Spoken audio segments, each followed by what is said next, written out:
Welcome to 2020 and the first Inside the Huddle of the new decade. Along with Mizzou AD Jim Sterk, I'm Ben Arnett. And Jim, new year, new zoo over with the Mizzou football program, and that's the rallying cry for Coach Drinkwitz and his staff. And let's just get your early impressions of how he's put that staff together and the early days of the Eli Drinkwitz era.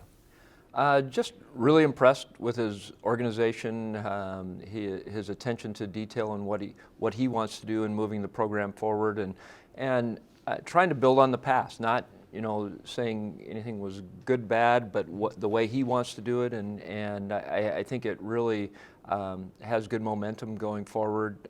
He's putting together a heck of a staff, really looking for people that have recruiting ties, great character, that have championship experience, the kind of great communicators and teachers, and I think that's what it gets down to. That's what coaches are are great teachers that are able to communicate, to pass on knowledge, and give confidence to the young men that they're coaching. And so I'm excited about the group. Met with them yesterday and he kind of laid out his vision for how he wants things to be done, everything from discipline to coaching the kids and how they want to communicate not only with the players but also engage the community and the state.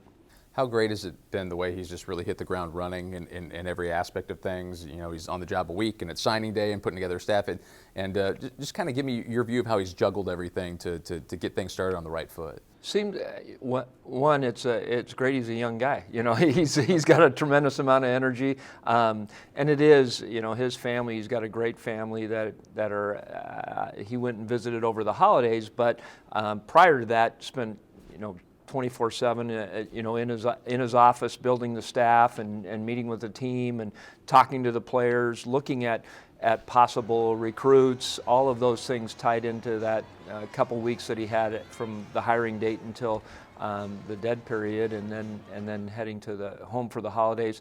His family will get out here, I think, in February, and I think that gives him an opportunity to get through signing day and get a lot of work done. But I think he's put together, as I said, a great mixture of staff that has experience from a variety of places, but all of them have championship experience, and have and know what they need to do. I'm excited about it. Let's talk hoops. And the last time we spoke in December, you expressed just a strong feeling that the programs were headed in the right direction and breakthroughs were on the horizon. And since then, a couple of big wins for each program. Bragging rights for Conzo's team, huge conference victory over LSU the other day for Robin's teams. Do you continue to see these teams on the right path and building in the right direction? Yeah, they're veteran coaches and they're trying to get those teams up to speed as quickly as they can as far as molding them together, and they've got a lot of pieces that more from Robin's standpoint, where she introduced 6 new players to the team. Conzo had more returners and have more of a veteran staff, and I think all of them come together and at the right time. I think it's important. Both of them are going to have to go on a heck of a run here and really compete, as Robin did, beating a 11-3 LSU team that kind of thought they were going to waltz in and just beat us because we didn't have the great record. But I think they showed a lot of character. It wasn't pretty down the end. It was everyone was stressed, but I think they did a great job of finishing and winning the game. And I think that can give them confidence as they move forward. And the same with Conzo. I think that they have a better overall record, but probably not as tough a non-conferences as the women had. But a great group of players, only one senior on the team, so I think that bodes well for the future and where they're heading. And so I think they're all doing a great job of continuing to develop. Mizzou Wrestling's off to a 2-0 start in Mid-America Conference action, and it's just a model of consistency over there at the Hearn Center. And now that you've had a couple years to work with Brian Smith, what is the secret to his success? How does he continue to churn out team after team that competes at the highest level?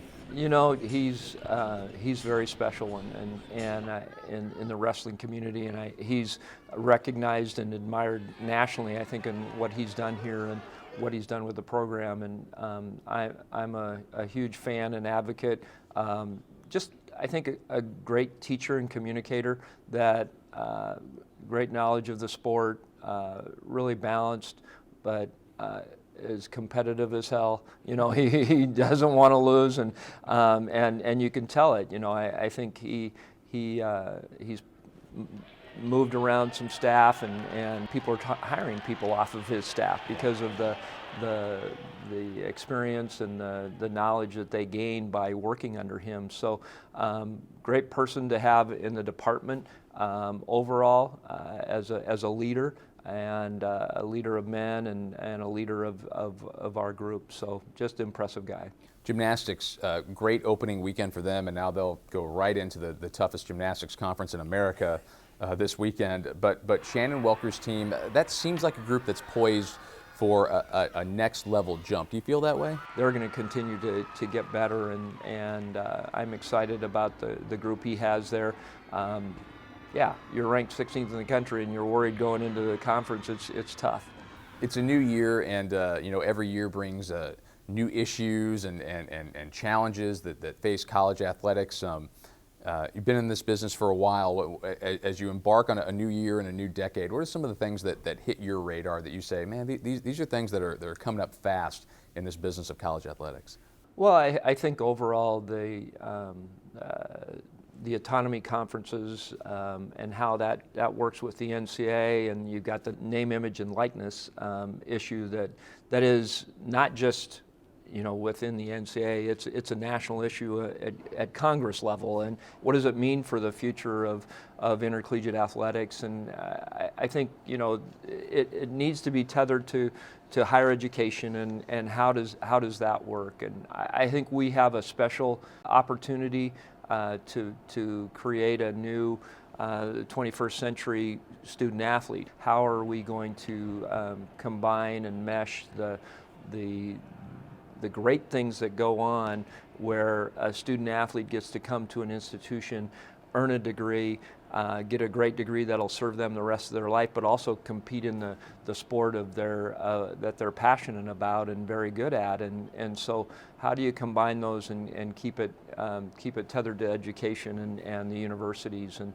otherwise you just turn into pro sports. And that's what I think we don't just want to have a professional opportunity. I think we have 550 student athletes that are matriculating through college, and it's really a special opportunity that kids from across the country want. I mean, not the country only, but across the world want to come to, because it is so special. And so I think we need to protect that, but also move ahead and create something that's lasting in the future.